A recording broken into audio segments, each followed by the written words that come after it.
Subscribe to our YouTube channel and click the bell icon. Welcome to our session on defending liberties and representing outliers.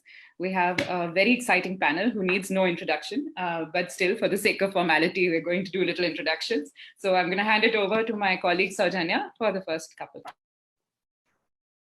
Hi, everybody. So I'm going to start with the introduction of retired Honorable Justice Madan Lokur. And frankly, Justice Lokur needs no introduction, but I'm going to attempt to describe his extraordinary career and contribution to the law in a few sentences. Retired Justice Lokur was elevated as a judge of the Delhi High Court in 1999 and subsequently served as Chief Justice of the Guwahati and Andhra Pradesh High Courts.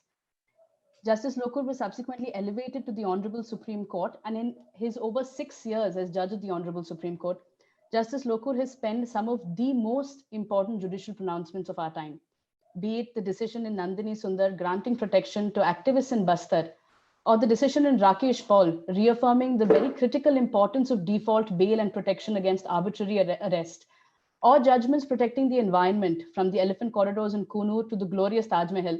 Justice Lokur's decisions have time and again put at the forefront the rights of the disadvantaged. Today, Justice Lokur is currently serving as a judge of the Supreme Court of Fiji and is the first of any Indian to be appointed as a judge of a foreign court. Justice Lokur's recent appointment as the head of the Citizens Committee on the Delhi riots bears testimony to his remarkable commitment to human rights and the truth. And this provides us young lawyers working in this field with a renewed sense of hope. Thank you so much, Justice Lokur, for agreeing to be a part of this session. And we're looking forward to hearing your thoughts on some of these important issues. Thank you, sir. Thank you. Okay, so I'm going to introduce Shalini Gera. Shalini dons many hats. She's a practicing advocate at the High Court of Chhattisgarh in Bilaspur. She is a lions rights activist, ex-convener of the Women Against Sexual Violence and State Repression, and secretary of PUCL Chhattisgarh. A doctorate in neuroscience from the University of California, Shalini moved back to India after working in the US for more than a decade. Shalini studied law in her early 40s, after which she moved to the conflict-torn region of Bastar to found the Jagdalpur Legal Aid Group. JAGLAG, as a group of young women lawyers, has done commendable work to bolster the collapsing legal system in the midst of conflict in Bastar. The documentation and the legal work done by the group has actually led to a whole number of far-reaching criminal justice reforms in the area. In 2016, the group was evicted out of Jagdalpur after they assisted in the registration of FIRs on mass sexual violence committed by the paramilitary forces present in the area. Shalini has still continued her work in Chhattisgarh and is presently based out of Kanker, where she works with young lawyers and students representing Adivasis on matters of land and forest rights. It is no exaggeration that she has been an inspiration to several of us lawyers. Additionally, I have been told, sources have it, that she is a remarkable, albeit reluctant teacher, very witty, makes terrible tea, and has a work ethic to reckon with. So that's Shalini. Thank you very much, but I must protest. I'm an excellent tea. It just so happens that I'm the only one who can appreciate it, but thank you so much. Thank you, ma'am. Varisha Farasat is our youngest panelist, but by no means probably one of the most experienced lawyers in Delhi.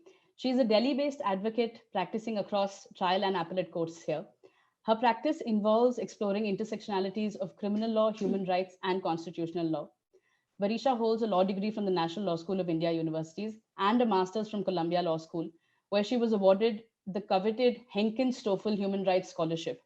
As a recipient of the scholarship, she worked at the International Center for Transitional Justice in New York and subsequently at the Center of Equity Studies, and she has worked extensively on issues of justice and reparation for victims of communal violence in India, including in Kashmir.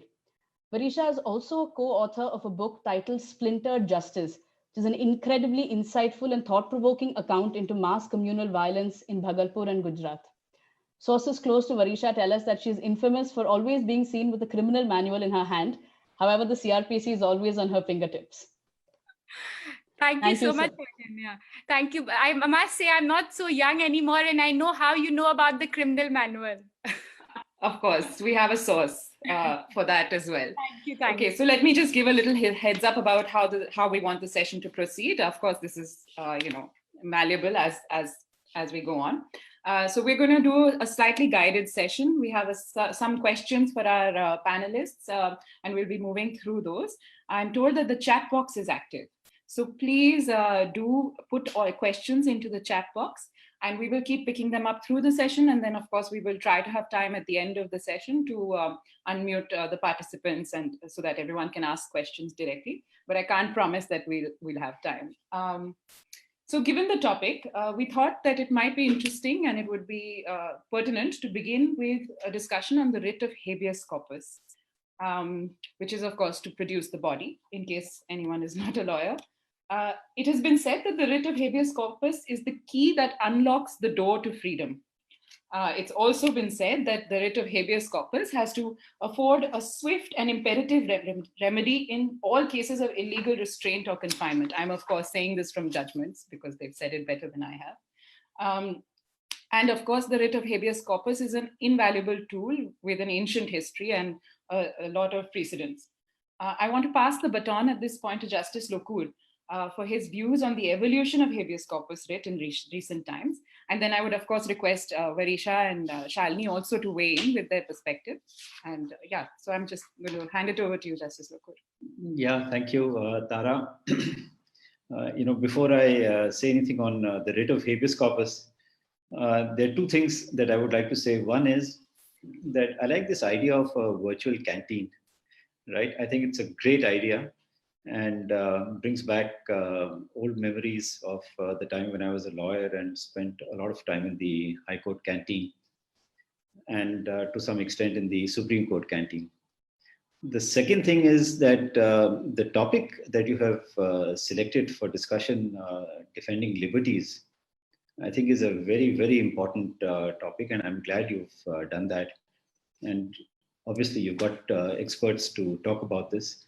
So it's really going to be an exciting evening as far as I'm concerned. Yeah, on the writ of habeas corpus, there was a lot of debate in the Constituent Assembly and even before whether the writ of habeas corpus, whether preventive detention, should be there at all or not. And ultimately, it was decided that preventive detention should be there as a part of the Constitution. There was no debate about, writs being issued, whether mandamus or habeas corpus or any other writ. So historically, the writ of habeas corpus has always been a very, very important writ in England and, of course, also in India from the 1950s onwards. And it has been used primarily, in cases of preventive detention. So you've had various statutes that have been coming up. The more recent ones are, MISA, for example, Maintenance of Internal Security Act during the emergency, Conservation of Foreign Exchange and Smuggling Activities Act. That was also 1974, I think. And now, of course, the National Security Act and so on. So it is a very important writ. And it must be used, in my view, liberally by the courts. Because when you're talking about preventive detention, you're talking about putting a person in custody without a trial, right? So, I mean, just pick up a person and say, all right, now you're going to be, in custody for the next 3 months or 6 months or 1 year. And in cases, it can go up to 2 years. Public Safety Act, COVIPOSA also, National Security Act, it go up to 2 years. So what are the, safeguards against this kind of arbitrary exercise of power, or what appears to be arbitrary exercise of power, of putting a person in preventive detention? The Supreme Court over the years, right from the 1950s onwards, it has been very, very liberal in granting relief. And there are very few cases, if you go through, AIR from 1950 onwards, SCC and so on, you'll find very few cases where a person has not been given, relief under a writ of habeas corpus. the courts have gone to the extent of saying that even if a petition for a writ of habeas corpus is dismissed, another writ petition can be filed, right? Maybe with the same grounds, maybe with different grounds. Normally, I would expect it would have to be with different grounds, and that can be entertained. So it's not as if once the writ petition is dismissed, that's the end of the road. So it has to be, and has always been, given by the Supreme Court a very liberal interpretation, and I think that's how it should be. Right? The Supreme Court has also said that you don't have to file a petition. You can send a postcard. Okay, you can send an Indian letter, right? It doesn't have to be by the detenue, obviously, because the detenue may not have access to a postcard or whatever. So it can be the next friend or some relative. So there are various ways of invoking the jurisdiction of the court in a writ of habeas corpus. I would like to tell you about an experience that I had when I was in Guwahati, right? I got an SMS from some priest saying that children had been trafficked from Assam to Tripura, right? And they managed to escape, about 7 or 8 of them or something. And the person who had trafficked them, managed to get hold of them, took them to the police, and they were in a police station. Now, the parents of 2 of these children, came to know that their children had been taken to Tripura, they had escaped, and they were in a police station in Tripura, in Agartala. They contacted this priest and said that, listen, can you please help us to get our children out? So this priest sent me an SMS saying that, this is what has happened. So I called him up. I said, listen, your SMS is a little, unclear. What exactly has happened? And he told me what I have just told you. I entertained that as a writ of habeas corpus because they were in illegal detention in the police station. So really, there are different ways of, going about. And I think I would certainly give it the broadest and the widest possible interpretation. That's great, sir. Yes, I think there's a plethora of case law that supports exactly that. What we were sort of wondering is if that position is becoming diluted in some way. What are sort of the pitfalls that have been pointed out by the courts or technical reasons that have been given by the courts? I think, Varisha, you might shed some light on that because I believe you've done extensive work on the writ of habeas corpus. And I think in 2005, you even went to the Jammu and Kashmir High Court on special permission to examine the habeas petitions that were pending. Then, of course, after last year, after the removal of 370, Article 370, there were reportedly a number of habeas petitions filed. And I would love for you to tell us what the fate of those petitions has been, as far as you know. So, sorry, Tara, my connection is a little unstable. So forgive me for that, but I hope, can you hear me now? Can you hear me now? I went off, I think, a little bit. We can Sorry about that. I completely agree with what Justice Lokur said, that in fact, a writ of habeas corpus must be used liberally. And it is a writ for which procedure is important, as for anything in law. But procedure should not hinder anyone from getting remedy or relief under a writ of habeas corpus. I think the jurisprudence on that, both of the Supreme Court, especially as Justice Lokur said after the emergency, as it emerged, is clear that one need not be very procedural about it. Technicalities should not obstruct even a postcard.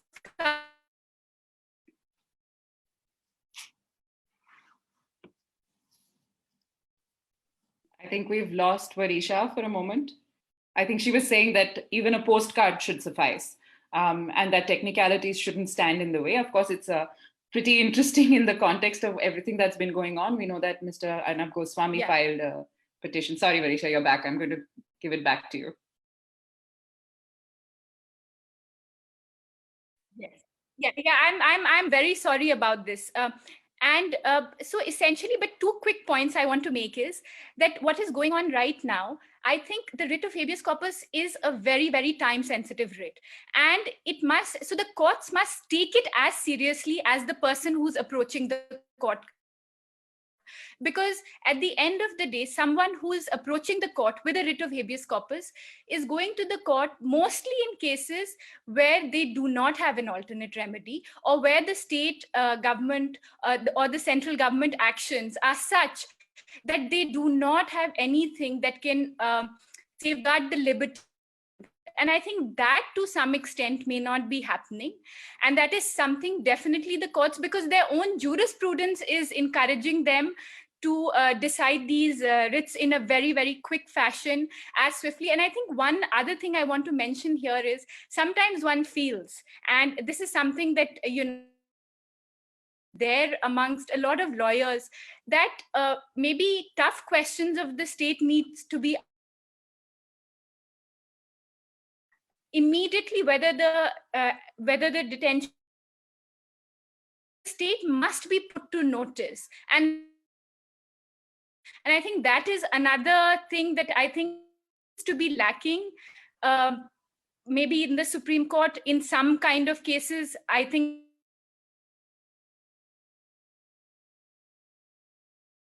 so it's happening in a way which is contrary to the principles that have been laid down by the Supreme Court itself. So that is something that is a little worrying, and that is something that needs to be definitely looked at.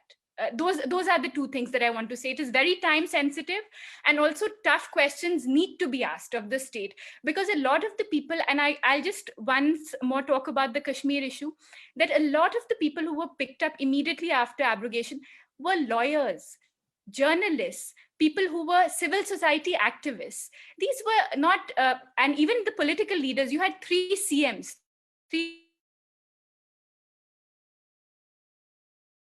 them in detention for a year.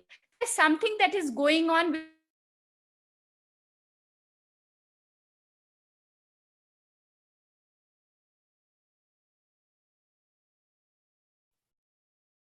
Varisha, I think we've lost most you. petitions feel that justice. I think we might have lost Varisha. Varisha, your connection, you might want to reset that. Meanwhile, I'll just pass the baton to Shalini now. Shalini, something very interesting. I was reading about one of the cases that you did, the Panda case, which was on the surrender process in Chhattisgarh. And it was also about, it considered very deeply what the value of production actually means. So once you get there, once you get in a habeas corpus before a court and a court passes an order for your production, if you're produced in police custody, what does that actually mean for liberty? I was wondering if you could talk about that case and shed some light on that. Yeah, thanks. I was planning to talk about that only. I think habeas corpus is a very important writ and the most important writ in our constitution, but for it to be actually effective, it needs a functioning judicial system where everybody has some faith in its efficacy. And I think in conflict situations, sometimes it's very difficult to have that kind of faith in a functioning legal system. In the case of Podium Panda that you're mentioning, this was a case of Podium Panda was a well-known tribal activist in Sukma, and he had helped out in a number of cases over there, especially relating to sexual violence in the Konta district during the Salva Junum time. And he had been picked up by the police and was not produced anywhere. He was not shown as arrested. His wife has approached us, concerned about his safety, and then we had to put a habeas corpus writ. In the meanwhile, his brother had managed to talk to him while he was living in the police camp, and had learned from him that he had been tortured. And we had produced his affidavit as well on record to show that he was being tortured, etc. And so the court did grant us the writ, and Panda was ordered to be produced in the court, except that when he was produced in the court, he was surrounded by police on all sides. And even if the court asked the police to step back, they were still present in the same room and they were still encircling him. And in that atmosphere, when he was not, he had not met with his wife or had any other kind interaction with anybody, he was asked by the judge to state what his condition was. And in that, he said that he had gone with the police of his own free will. And with that on record, there was very little really that we could do. We did ask for him to be able to converse with his wife, who had not been able to meet him for over a month. And they were allowed by court to set aside and inside the court talk in Gondi language. And later on, we learned from his wife that he had told her, yes, that he had actually been taken by the police. He was hung upside down, he was tortured, but he did not have the faith that if he said anything like that in court, he would actually be let go. It's a lived experience. It's not that the court was being unjust to him, but it was just his experience of so many years of living over there, of seeing the police, of seeing the legal structure. How do we give him a confidence that suddenly in 2 days, everything's going to change, and this person who's asking you a question is actually going to listen to you and actually give you justice? I mean, it's just something that's not going to happen unless there have been steps to actually incorporate that kind of justice. So in fact, in Chhattisgarh, when we went over there right after the Salva Judum era, we were struck by how little use there was of habeas corpus. I mean, with Salva Judum, with so many detentions and all that violence that is going on, we would have expected a very wide use of Salva Judum. We even actually put in an RTI. And apart from the cases of marriage, which are a woman running away with a boy, which is camouflaged as habeas corpus sometimes.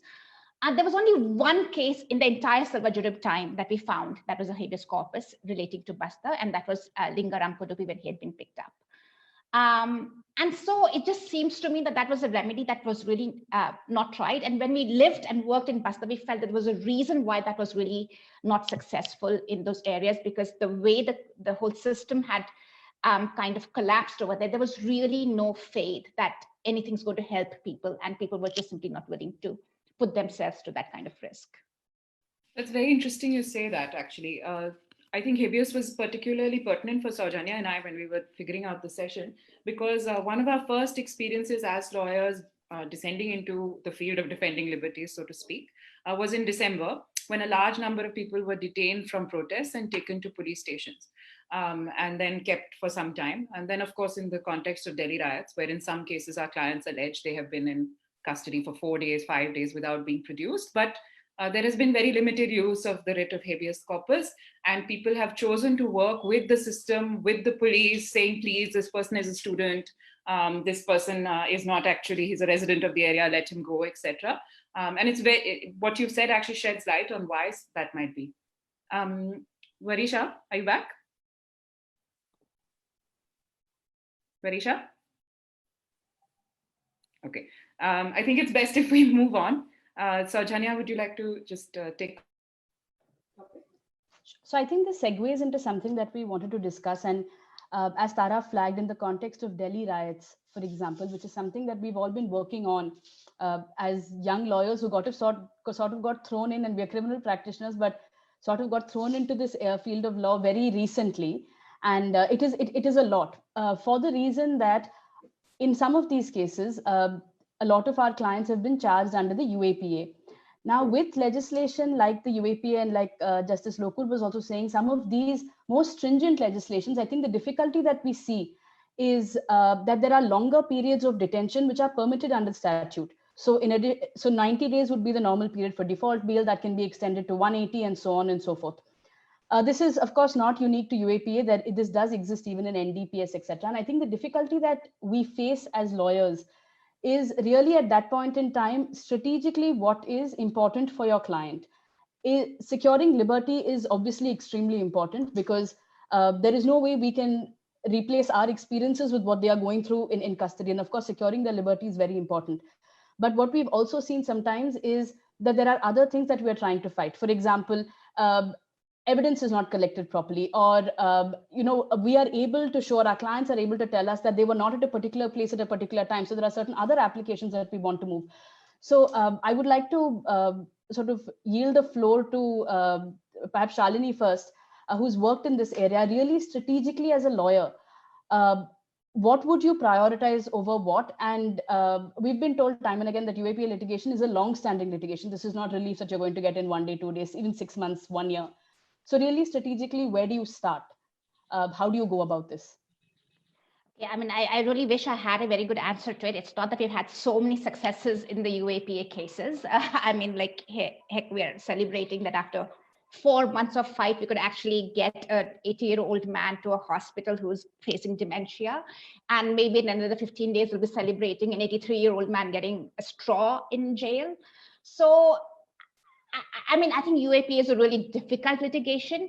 The ones we have done, I mean, all I can say is that we managed to get acquittals, but that's about it. And that's also, I would say that comes with the territory. I was just looking up the numbers in Basta. Over the past 5 years, we've had, I think, 209 cases, of which we've only disposed of in UAPA, which we have only 2 convictions, and the rest have been on acquittals. And it's well known that you have a very low conviction rate, but it's the process that kills you. So even of the acquittals we've had, it's not that we've managed to get people out in a short amount of time. So I don't really know if there is such a great strategy, or if there is, I would really like to learn from other lawyers as well who are there. I think they're really difficult cases, and every case has to be dealt, what's the pressing need at that point. All I'll say is that at many times you just have, you have to learn the court, and sometimes you have to just give up on some things.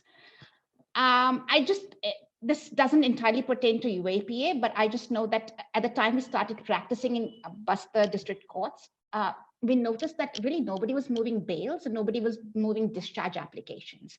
And we thought that was so strange, because the charge sheets were so ridiculous that, that's the first thing we should be moving. These guys should be out. Why are they spending 6 years in jail? There was stupid charge sheets where the person who was arrested was not even named in any of the 161s, and was only named in the final report as, like, we have learned from credible sources that this person is involved in this case. And that was the entirety of evidence against him. And we said we should definitely be able to get people out. And then it was like several years of working and realized, this court doesn't work that way. And judges were telling us, like, don't waste your time with bail and discharge applications, because we are not in a position to give them. We know this is an acquittal case. We can help you move and get an acquittal fast. So you forget. And so I must say, we had to compromise. We really wanted to take these cases up, but we just figured that there was just really running around circles trying to get the impossible. And for our clients, we would get liberty faster than we're going to ever get discharge or bail applications. So sometimes we just had to cut down on those kind of issues. A UAP is a very political case, always. And it really depends on, how much you can, a lot of stuff depends on how you're moving it outside the case, outside the courtroom as well as inside the courtroom.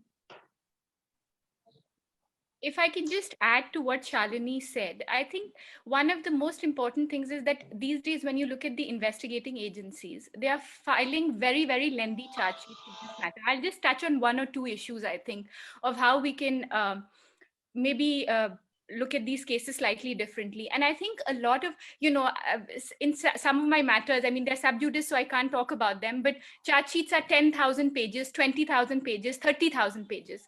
Now, as lawyers, I think the first thing we need to do is really go behind those charge sheets, because sometimes not sometimes, let me say many a times, these lengthy charge sheets actually contain nothing in terms of actual prosecutable evidence.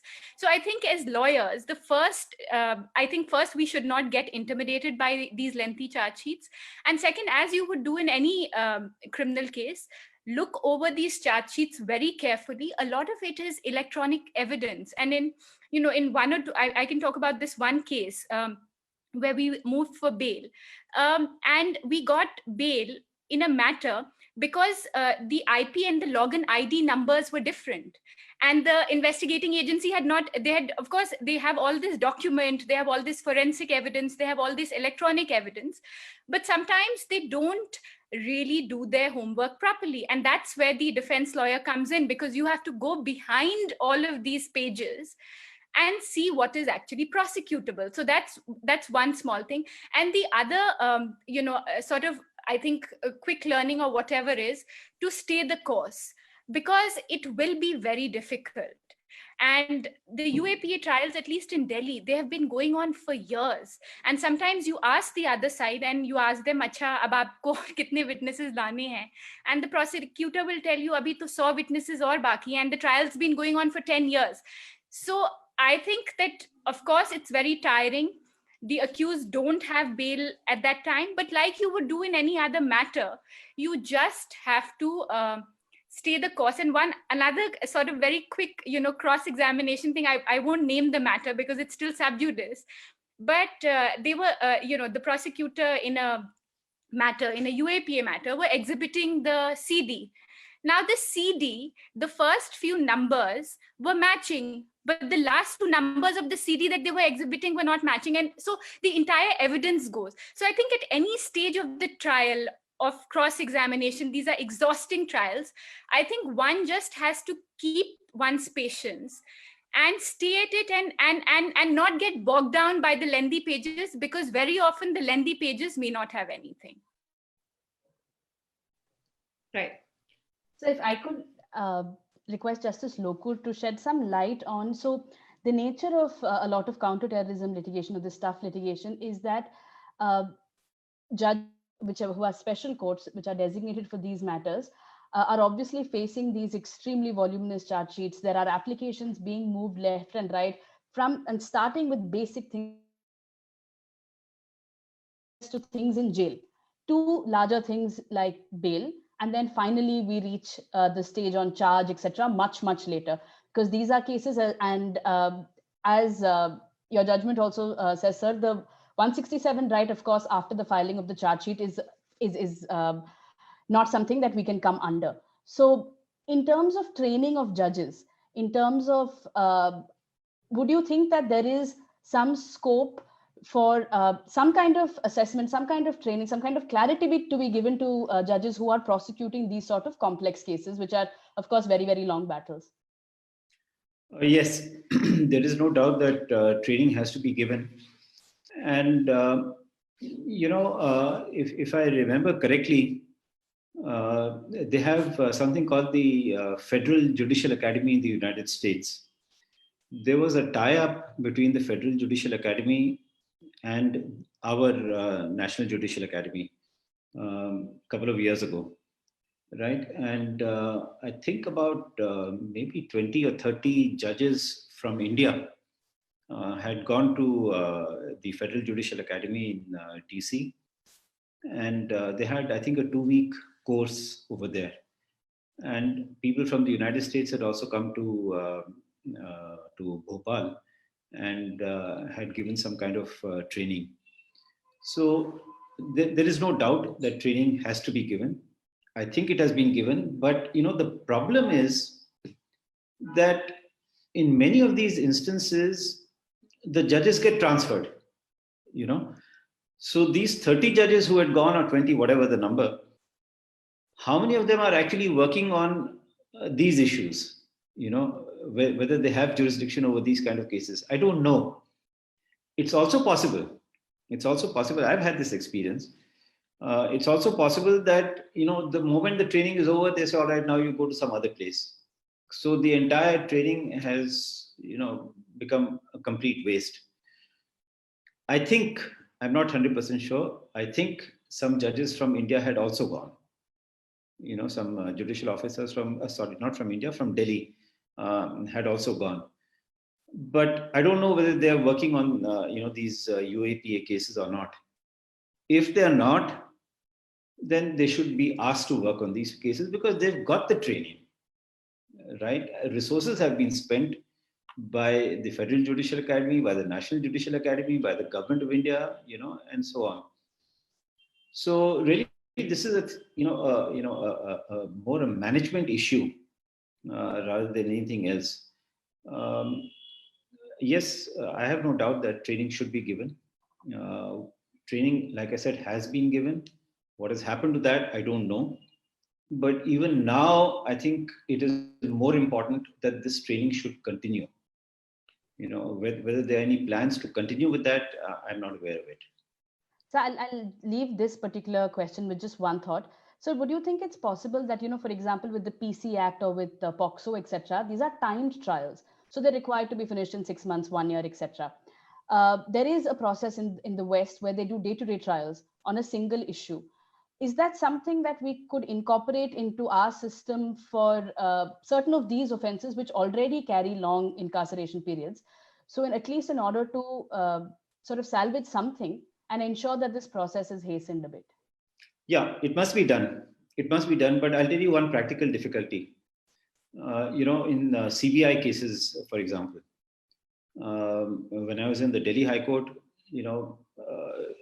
I was told about a couple of cases where the same lawyer had been engaged by the CBI in 2 or 3 cases. Okay. So he would go to one court and the judge would say, all right, witness is here, why don't you cross-examine him? He said, no, but you see, I have to go to some other court. So give me an adjournment. Right. So you have these kind of complications which can be taken care of. It's not something which is insurmountable. But some thought has to be given to this, which I'm afraid is not being done. But day-to-day trials, they have to be done. I mean, that's what a session is all about. It has to be done on a day-to-day basis, but it's not done. So another complication that of these sort of trials that we've been observing and been struggling against also is that they're essentially media trials. We can't control what information goes out into the media anymore, but somehow we are held accountable for it in some way or the other. So, of course, in the famous cases now, it's the Sushant Singh Rajput's case in Bombay, it's a couple of the Delhi riot cases where disclosure statements are being read out in the media. There are petitions pending, all of that. My question is, as a lawyer, I sometimes wonder if I should be fighting fire with fire, if I should also be going to the media or using the media to my advantage. And that is supremely frowned upon professionally. And in fact, today, I believe in the Kappan case I was reading, reportedly by Bar and Bench, let me caveat everything, that the Kappan case was adjourned. And prior to that, the bench expressed some displeasure at the manner of reporting of the Kappan case, which of course was not necessarily attributable to the petitioner. So what is the line? How do we tread the line? And do you think it is fair to fight fire with fire in these circumstances, in these cases? To what extent? And how should the courts look upon it? Yeah, well, there are 2 answers to this. The first is to fight fire with water, right? I would suggest that the way to go about it is to tell the court that, listen, what is this happening? Why is it that all these disclosure statements or other WhatsApp messages and all that, how come they are all coming into the public domain? If the court does not do anything, well, then you have no option but to fight fire with fire. But take the first way out. Tell the court, after all, the court is responsible for it. You're not responsible, nor is the media. Now, these WhatsApp messages that came on TV in that Sushant Singh Rajput's case, where did they come from? They must have come from the prosecution or the investigating agency, whoever. So absolutely, the court is under an obligation to ensure that a free and fair trial is given. And if the court says, no, I'm not going to give it, fine, you're entitled to fight fire with fire. So, sir, is it a question just of propriety or also legality when it comes to counsels? Both. I think some of these cases, they could be set aside on the ground that the trial was not fair.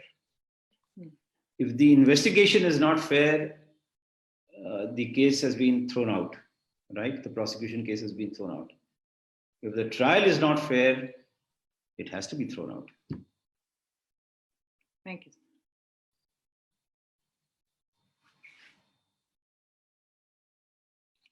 Tanya, Varisha, would you like to weigh in on this as well? What's your experience on working with or without the media, or sometimes against the media, I suppose, in some cases? I think it's. I think Justice Lokur's advice is very wise. I think one should stay away from the media when a matter is sub judice. I think as a matter of rule, and I think it because the investigating agencies will keep leaking stuff. It happens all the time. Even before the accused lawyer has access to anything, it'll be in the media, especially in terror trials. We've seen this. I've seen this in some of my own cases, where even before I come to know of that, it's suddenly on some channel or the other. And I think it's better to err on the side of caution and not go to the media. I think, and judges also, I think, realize that when the accused counsel is not talking to the media, but making submissions in court, I think generally as a rule, it's better. And I think that's something at least in my practice, I try and do that. But of course, it depends on each lawyer. It depends on the case. Sometimes the media will just hound you. And unless you give them something, they'll start putting out wrong facts from the accused side. So maybe at that point in time, you need to weigh in and, say something to the media. But I think, I am quite wary of the media. I think one needs to stay away. And whatever you have to say, better to say it in court first. And, then after that, the media. We've had a slightly different experience, and that was it wasn't so much our cases that were being discussed by the police in the media, but it was us who were being discussed by the police. When we were working in Bastar, the police actually held press conferences labeling us as Naxalite lawyers. They actually, for our clients also, they went and said that in case of Soni Sori, they again held a press conference saying that she is the reason why there's unrest in the area, etc., etc. We kept giving all kinds we kept forwarding this to the NHRC, we kept forwarding to all the courts, and we got no answer from any of them. Eventually, all of us are very uncomfortable going to the media. We are not media people. We like court is where our scene is. We can talk in the court. We don't know how to address the media. This is a new skill we had to learn. So initially, we were extremely reluctant to go to the media. It was only when we were being evicted, and that it was also a suggestion that came from some of the other people in the town, in Jagdalpur, that look, for 3 years you've had a police campaign against you. You have no supporters because people don't know what you are, who you are, what you are doing. So maybe it's time to tell the people what is going on. And so on the last eve of being in Jagdalpur, the circumstances were that our landlord had been kidnapped by the police.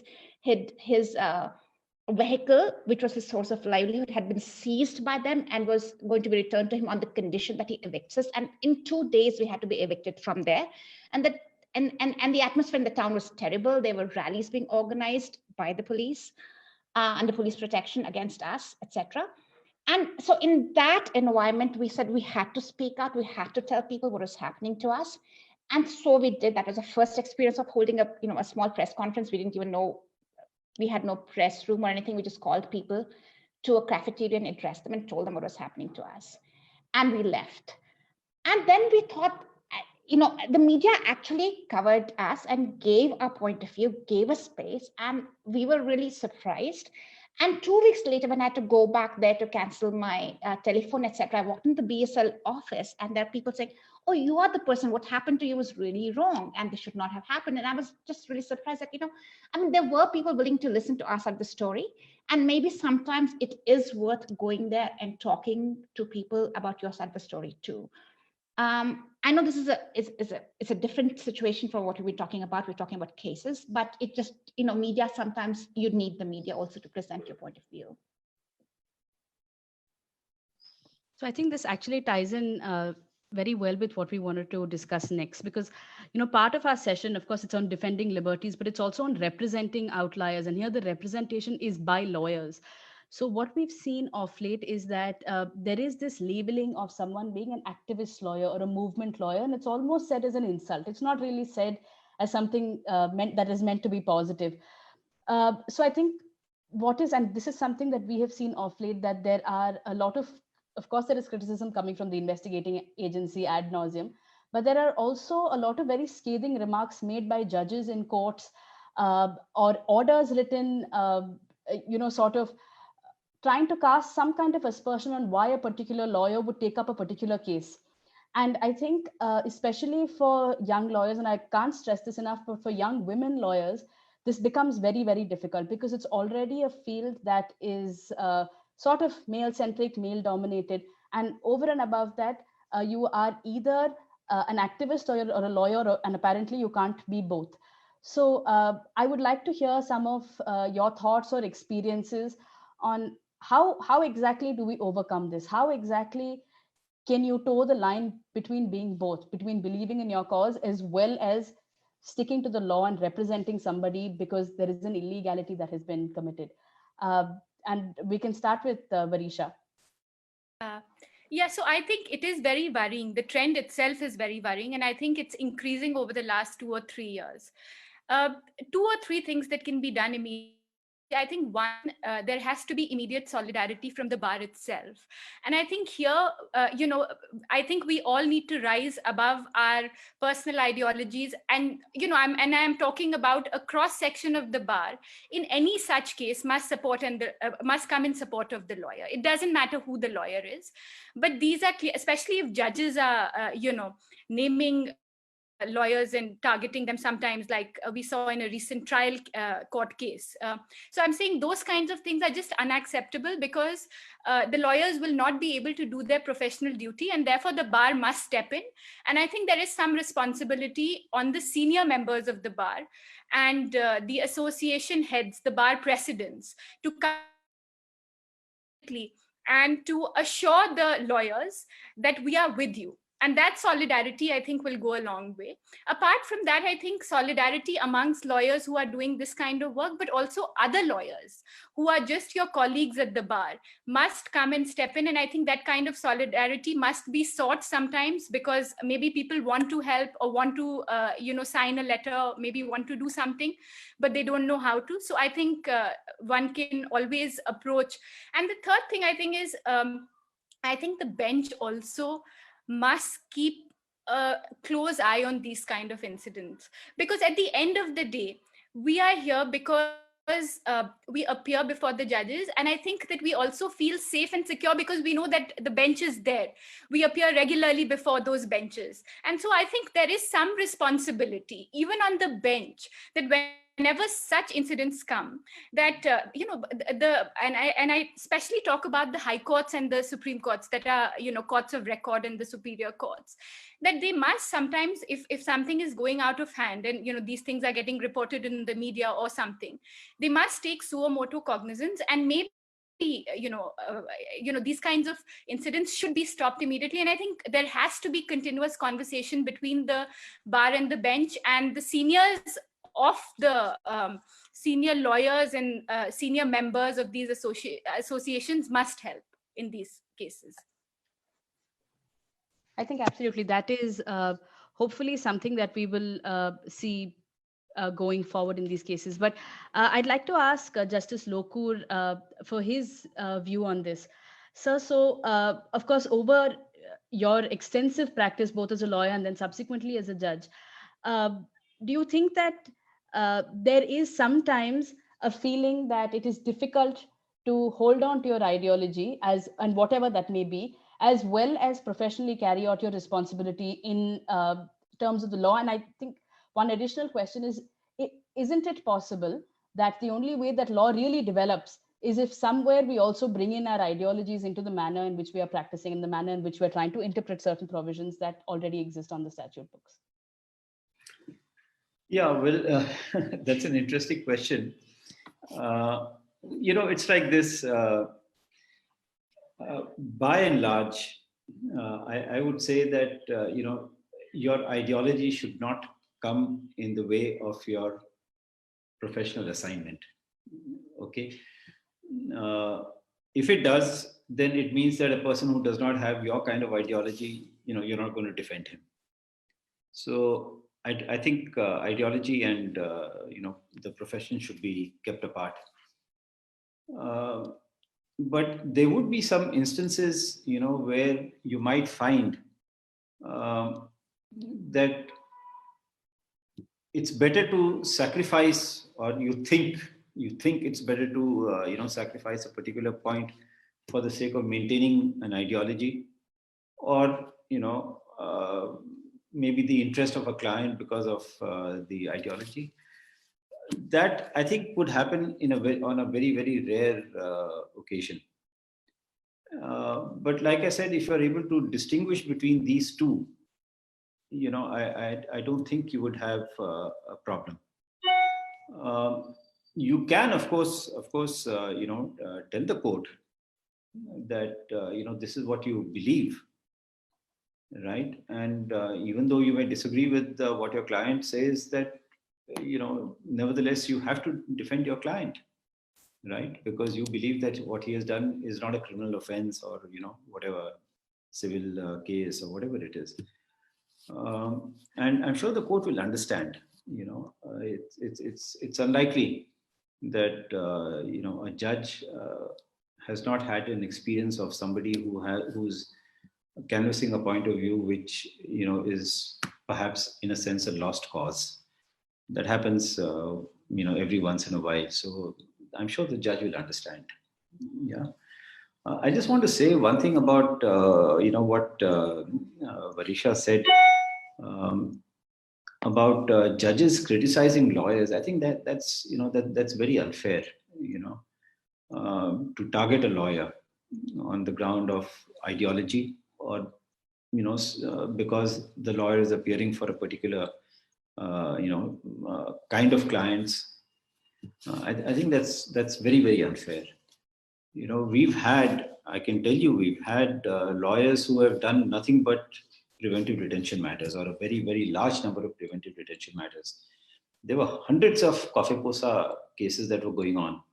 The lawyers were good, but you can't say that, because this lawyer is doing Kafeposa matters, therefore he's also a smuggler. That's absolutely wrong. So I don't think a judge should ever get himself involved in the relationship between a lawyer and a client. There's no way. Yeah. Absolutely, sir. And but there are so many. I mean, I find it so complicated these days, because in the case that we are all sort of obliquely referring to, I believe there were 3 phone calls subsequent to the incident or around the time of the incident, which the judge recorded in his order. So I'm speaking from public record, and said, then I will refrain from commenting on the propriety of so-and-so representing this person, because there were calls between the two. Now, if I committed a crime, I would call my lawyer right away. Those of us who are working in this litigation, of course, said amongst each other that, we think it was unnecessary. We don't agree with this observation in the order. But I find there were no bar council resolutions. There were no, there was no strike, nothing. And I wonder if gender somewhere has something to do with it, where a lot of people who are appearing in these cases are women now. The litigation is polarizing. And there are 2 aspects to this that I would like Shalini, Varisha, and Sir, of course, to weigh in on this. Firstly, where do you think gender of the lawyer fits into to how the court and how the lawyer community reacts? And the second aspect is going back to the client versus the cause issue. Are we sometimes limited in how we perceive the interest of the client in these recent cases, which are anyway politicized? So as Shalini said, these are, sort of long battles, UAPA cases, etc. And is that long battle, and nobody's getting bail anytime soon. So if we are sort of prioritizing what is an overarching case on a charge sheet rather than prioritizing the cause of the client in that moment, is that really so bad? So I just want to open up the floor to that. Shalini, maybe you can start. Yeah, thanks, Tara. Actually, there are a couple of things I'd like to say which kind of relate to this. Before I move on to the question of gender, the question of just targeting lawyers, I think, maybe I'm coming from a particular perspective, but I think there has been a quantum shift in the way the state is dealing with lawyers who are defending dissidents at this point. I think there has been a discontinuity. people are getting targeted as, jihadi lawyers or Naxalite lawyers, and it's a commonly used framework that is being accepted in the legal arena. I want to, again, this might be, I'll just say it out here, that there was a webinar recently by a right-wing think tank on urban Naxals, and a large part of that webinar was devoted to lawyers. And actually, I heard for the first time the term used as lawfare, where this commentator, supposedly an expert from the security field, was talking about how lawfare is being used against the state, and lawfare was being described as the use of laws of the state to wage war against the state. So now defending people who are no longer who are defined as anti-state is no longer a question of upholding somebody's constitutional right to defense. It is actually participating in war against the state. And that has been a quantum shift, I think, in the way, human rights lawyers have never been tolerated well by the state. And they've been tolerated, but they've been more of a nuisance or an irritant. But at this point, they're actually the combatant. And I think this is something, if we see in the Bhima Koregaon case itself, we've had 3 lawyers and many more targeted. And we've had a whole Indian Association of People's Lawyers now being targeted as a front organization, etc. So, the very concept of providing legal defense to somebody that the state doesn't like becomes an act of terror. And I think that is different from how it has been in the past. In terms of gender, I'll just talk from my own experience. Where there were very few women lawyers. Our participation over there, of course, there was a patriarchal structure at FCOS. We had very little support from the bar because we were these people who had been floated in from the outside, and we were women. People didn't know quite how to engage with us. We were the only women criminal lawyers over there. But I also want to say that in many cases, gender is not the only fault line. While in our case, we were at the, we suffered because of our gender. I think we also were privileged by our caste or class, the fact that we were English speaking and that we had support from outside. And that really stood us. We could manage to do things in that space only because we had those privileges behind us that a local Adivasi male lawyer may not have been able to do. So I think there are multiple lines over there. But yes, I think what we have to do is really, as Varisha said, we have to learn to organize in these spaces. Our experience of working in the Basta bar was very different from working in the Dantewada bar. And largely it was also because of the nature of cases that came over there. In Dantewada bar, there were few lawyers, but it was the heart of the conflict. So everybody was dealing with conflict cases. It was very difficult to say, oh, you're a particular kind of lawyer, but the others aren't, because everybody was dealing with it. And, you weren't looked at suspicion if you were doing a particular case. There was a well-known criminal, a well-known accused there who had 150 cases against her. And so all the lawyers were dealing with 10 of her cases. So it didn't raise eyebrows if you did her case as well. But in the Jagdalpur, where there was more division, there were certain lawyers that were targeted as Naxal lawyers, and only they would take up the cases, the others won't. Somewhere, if we have to go past this typecasting, we have to encourage other people to take up these social cause lawyering, to encourage spaces where these can be taken up and they're taken as normative, rather than as freaky people who are doing this for some kind of gain.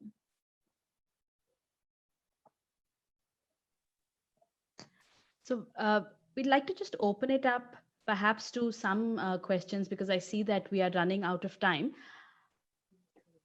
So perhaps, sorry, just one thing before that. So the last thing that we actually want to speak about is self-care and self-protection for lawyers. How do we take care of ourselves?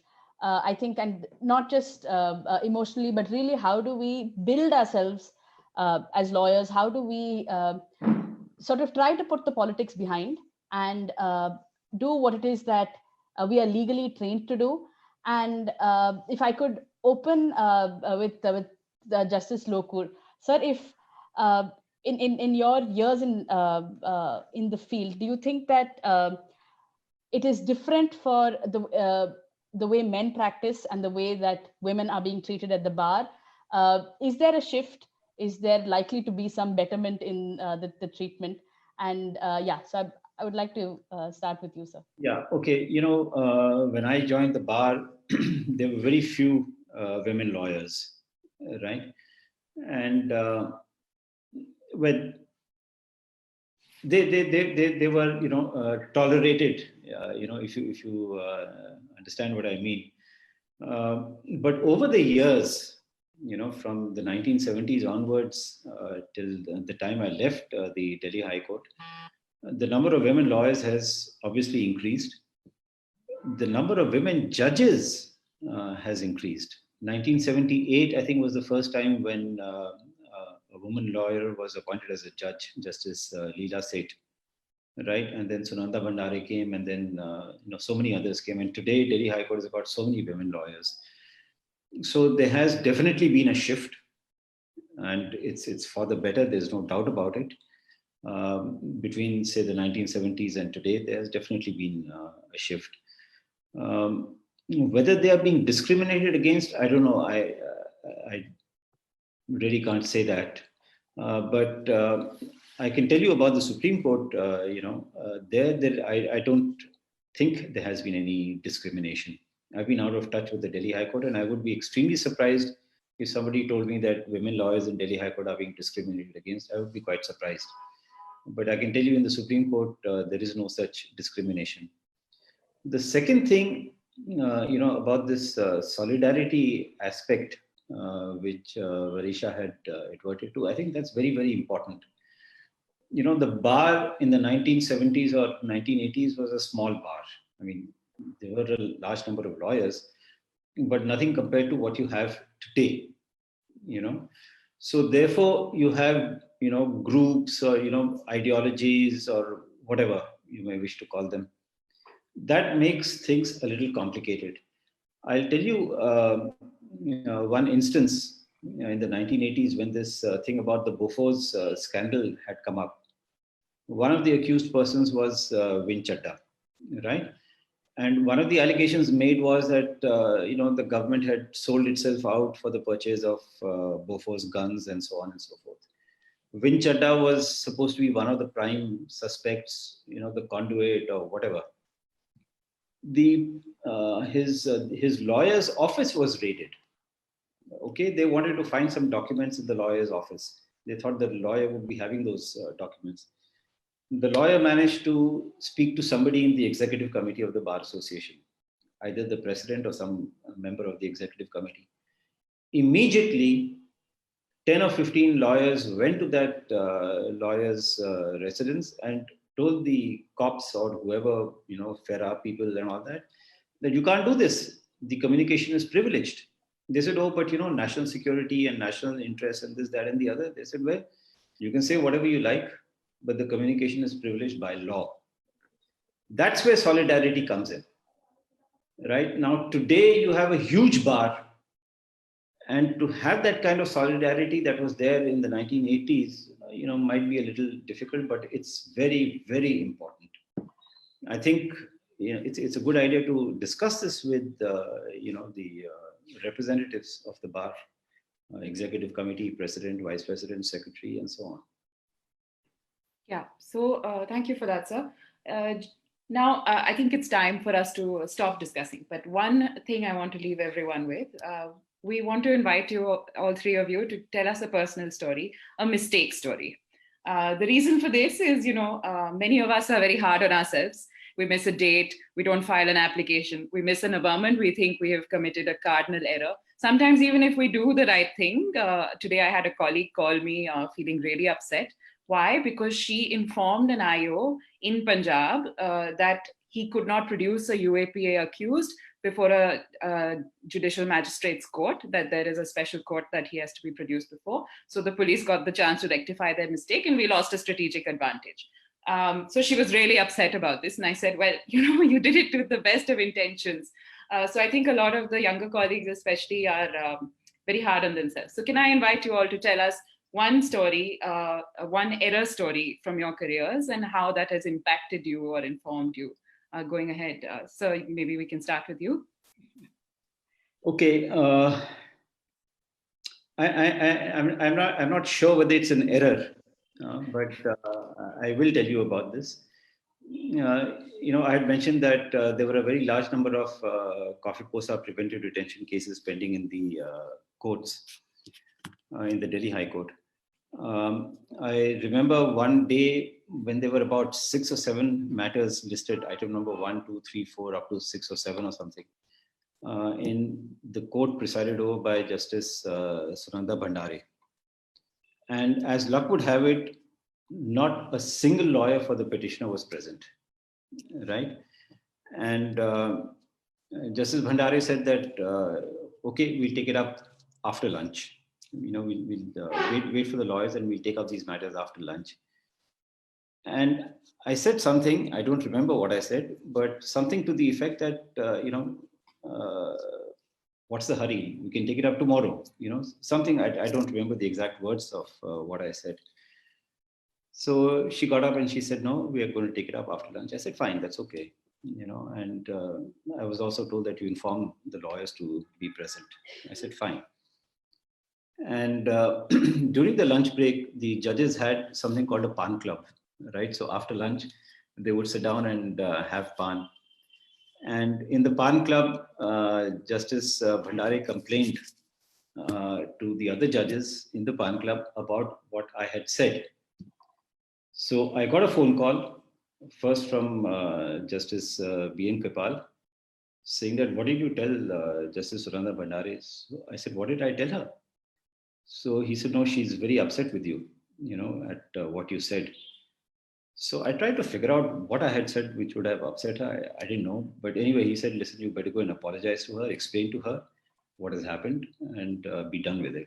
I said, fine. Then immediately after that, I got a call from Justice Wadhwa, saying the same thing, that she's very upset with you and you better go and meet her. So I went and met her. And I told her, I said, I'm sorry, I don't know what I said, but what is it? So she said 2 things which are very, very important. One is, she said that when you're dealing with these kind of matters, habeas corpus matters, you have to give them number 1 priority. It's not that take it up tomorrow. It has to be done today because these are important. Number 2, she said you have to be careful about the choice of words. Your words, whatever I said, I don't know what I said, but whatever I said can be misunderstood. Right? Somebody sitting at the back will say that, oh, this lawyer is saying that what's the hurry? Giving an indication that the judge wants to take up the case. And therefore the judge has an interest in the matter. That can send out a wrong signal. Right? So 2 things. 1, be careful about your choice of words. Number 2, when you're dealing with preventive detention, don't ask for an adjournment. Okay? I would never have thought of that interpretation. So as someone who has their foot permanently in their mouth, this is my horror story to me. But yes, thank you for that. Shalini?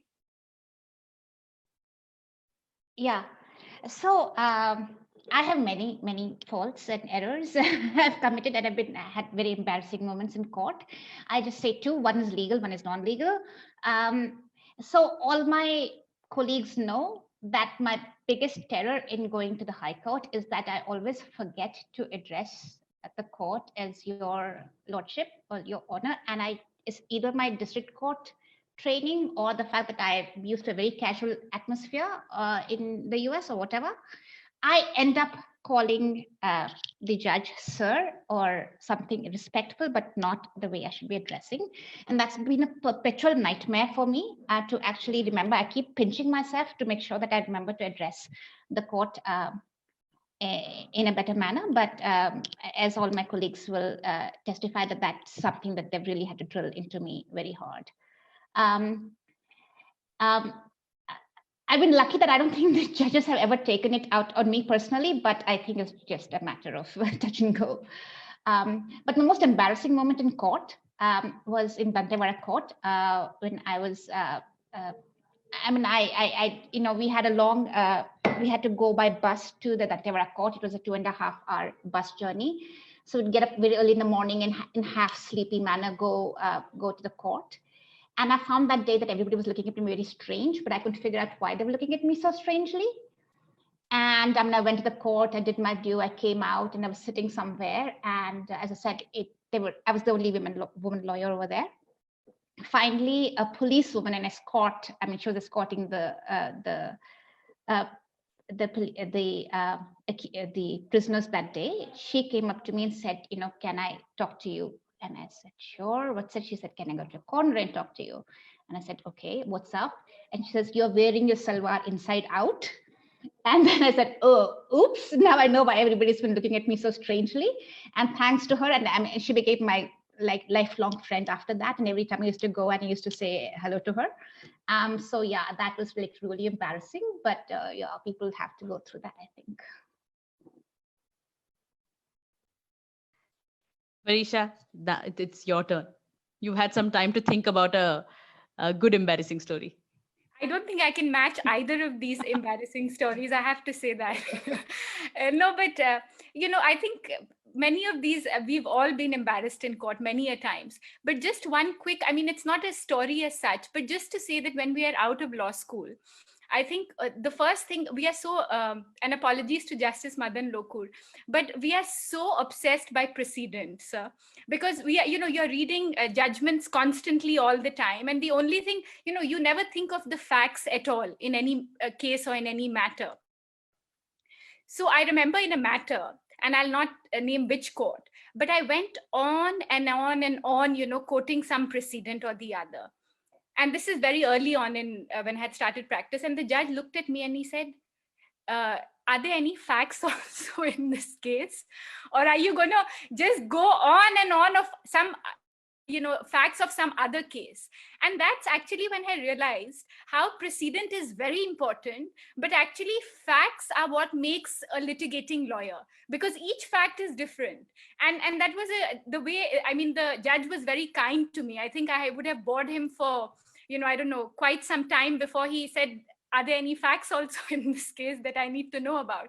But that was a good and early learning, I think. Thanks for that, Varisha. Actually, if I may also tell a story, I think it was like a couple of months into practice, and I was working for Mr. Vahanvati, who was the Attorney General at the time. So I was in the Supreme Court. So, people would say to me, like, can you just take a Passover, because they thought nobody will refuse me a Passover, and I had no idea what I was doing. So I walked into Justice Thakur's court, and I went up, and I never knew when to speak. And I said, may I have a Passover or whatever? And he looked down the length of his nose at me, and he said, young lady, you're appearing before the Supreme Court of India, and you don't even have a file in your hand. So now that was also a huge learning for me. And now basically I have a file in my hand always. It may not be the correct file though, if I'm honest. So let's move on to questions. I don't know if everybody is still online who had put a question in the question box, but Saujanya will just be calling on people, and Bar and Bench, I request you to unmute them and turn their video on as we call on them. Yeah, over to you, Saujanya. Can we start with Mr. Kalyan Krishna? Sir, if I could request you to ask one of the questions, these are all heavy academic questions to Justice Lokur. If I could request you to ask perhaps just one or two, so we'll have time for the others. Sure, madam. Thank you, sir. So my question to Justice Lokur, sir. Sir, there is a buzz going on in the legal fraternity about the two doctrines, democracy and republic. And most importantly, it took my attention when I was listening to a particular legal lecture on a platform called Never Before. Very simple question, sir. The first one, can democratic form of nation guarantee fundamental rights, personal liberty, while framing legislations? Yes, yes, of course. Why not? And since democracy goes by law of majority and republic goes by rule of law, okay, the confusion is that if a republic is more guaranteeing fundamental rights than democracy, because Well, I don't know if I can answer that. I was listening.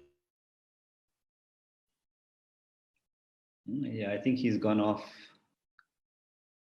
I was listening to a particular liner stating if a particular.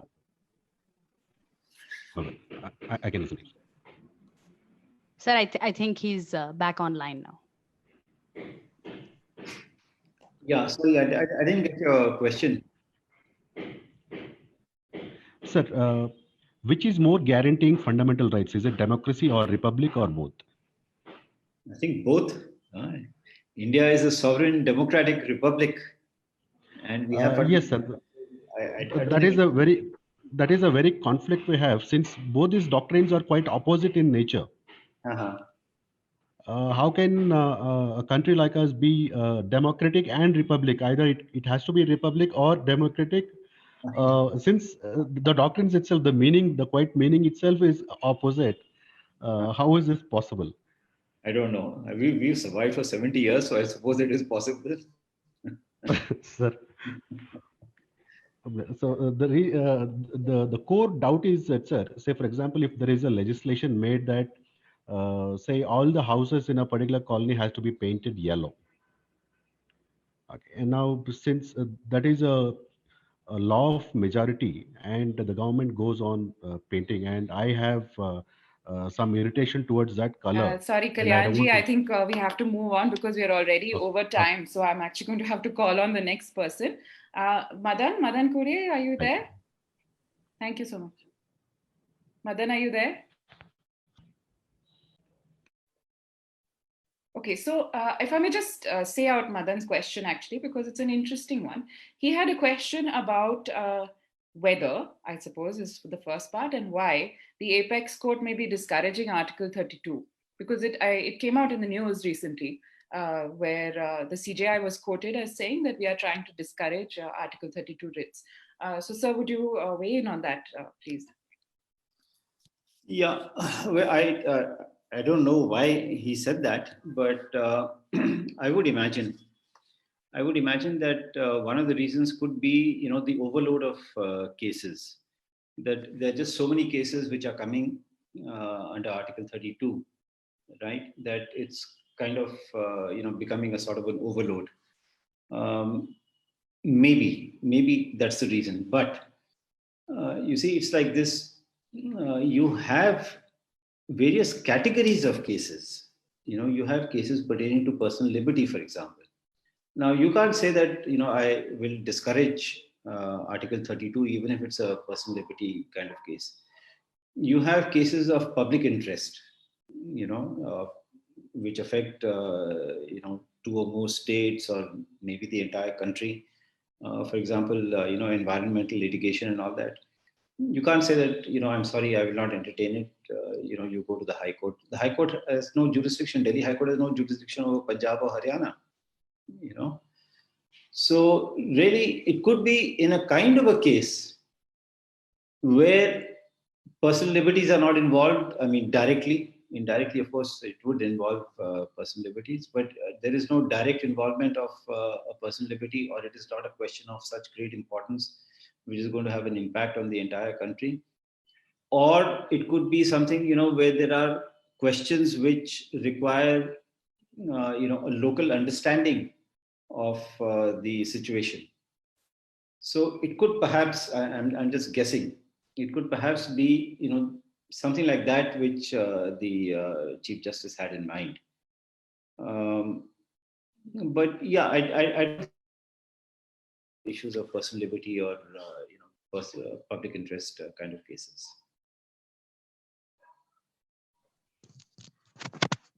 I think it's perhaps easier if we ask the question. So Tejasvi Ravinder has a question which I'd like to open to Varisha and Shalini. So the question really is, why is the court acting bitter in Stan Swami, Varavara Rao and other human rights defenders cases, and how do we mend the system? So perhaps we can start with Shalini. I don't know. If I knew how to mend it, I would have mended it already. Why is it acting bitter? I mean, yeah, I mean, it's a good question. I don't know quite how to answer it. All I'm going to say is that that's something we have seen repeatedly every time there is an anti-terror legislation. I feel that the bar gets so much higher to get any relief from the court. It's almost as if that the court, if there is a very serious charge against you, is a terror legislation, anti-terror legislation being used against you, the court has a tendency to give weight to the police. It makes no sense, but this is something we've seen repeatedly. It's not only in these cases. I mean, these cases have been highlighted. I can add plenty of such cases. We had a case in Dantewada where there was, it's a Beko Bhima's case. I mean, I can say that now. He was an elderly gentleman. He was facing a Naxal charge. The trial had been completed during the course of his incarceration. He had developed cancer and was being treated. The trial had been completed. Only the 313 statement required was left. He was shifted to the hospital. The hospital in Raipur said he's dying. Inform his family. We moved for bail. That at least at this point, let him go home. And the court kind of said to us, look, we just need a 313, get him anyhow, we will acquit him that day itself, but we can't give him bail. And the person died without getting bail. And, I mean, it's that you call a person an Naxalite, it's just as if you can't give him any relief. It's the court seems to act as if they're forbidden to give them relief, or you just have to go to a very high level of, persuasion. Why it is so, I mean, or how we can mend it other than, informed discussion on these options. I mean, the human rights of Varavara Rao, Stan Swami are not diminished by the fact that they have been accused by an anti-terror legislation, but this we're seeing over and over again. We're not able to give even the basic relief or even to treat them in a humane manner when it comes to these kind of issues. I'd really like to hear other people say, because that's something that I've been asking myself.